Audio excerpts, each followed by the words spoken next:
Pandit, since we've been just talking about Jesus, who in the Western world has been recognized as one of the greatest luminaries for the past 2,000 years, and since I know that a lot of people in the West do not recognize the fact that a lot of the Indian mythology as well as the scriptures in India describe the very same thing what Jesus described in the Bible. So, if I may, with your permission, I'd like to paraphrase a few, and if you care to make some comments, because the Christians will understand this, because Jesus used to use these phrases. The first one is, the kingdom of heaven is within. Do you care to make a comment on this, and what did Jesus really mean by this? This is a very profound statement. Let us examine it a little. He is using the word kingdom and then again heaven. So it means a kingdom which is not of earth. Then he is using the word kingdom, which means something which is very rich, which is very expanded and extended, and which contains, say, a whole country or several countries, vast regions. We generally apply the term kingdom to the territory of a king. So, what he says is that the territory of a king is within. Or in other words, that you have a territory that will make you a king, and that territory is heavenly. It is not even earthly. This statement of Christ corresponds to the famous phrase of the Upanishads, Tat Tavam Asi, thou art that. That means the king of the universe, the Brahman. And how to explain it? It is like this,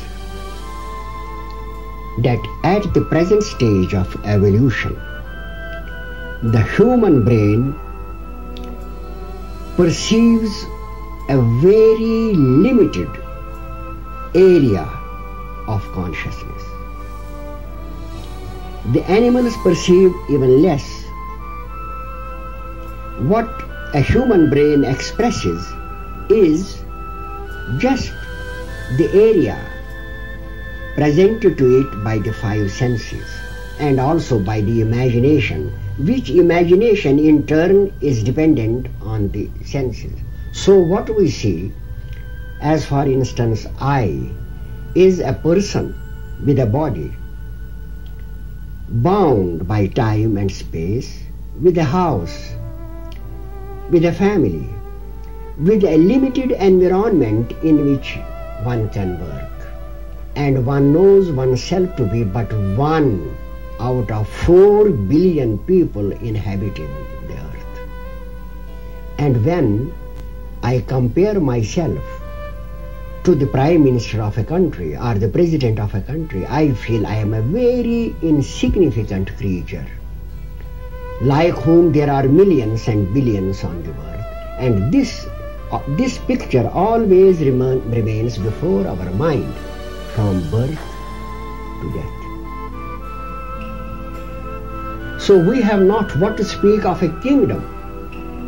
We have not even sometimes a few square acres of land of our own, or even a building, and live just like poor creatures dependent on the mercy of elements and our environments for our life. This is the general picture that a man has of himself. But the moment enlightenment occurs, this picture is shattered. This limited, frail creature now finds himself to be a king, to be an infinite being for whom there is no limitation, there is no death, there is no time, and there is no space. He is now the glorious ray of light of a sun which illuminates the whole universe. He now sees the whole universe as a part of himself. In the former case, he saw himself like a small, puny, fearing creature that could be crushed by any natural calamity, that would have to die. But in this condition, he now sees himself as an almighty power which is totally above all what nature and what the physical universe can do to impose restrictions on it. It is beyond any restriction, beyond any cramping influence, and infinity.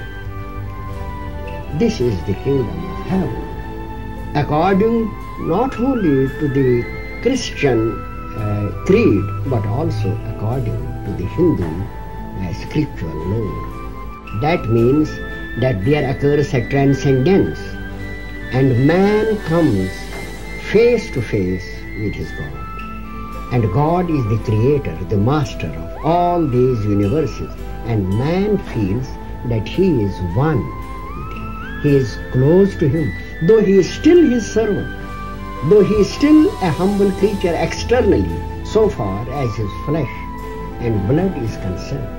But in his essence, in his consciousness, he is the part of a divine whole that has no limitations. That is the king of the universe.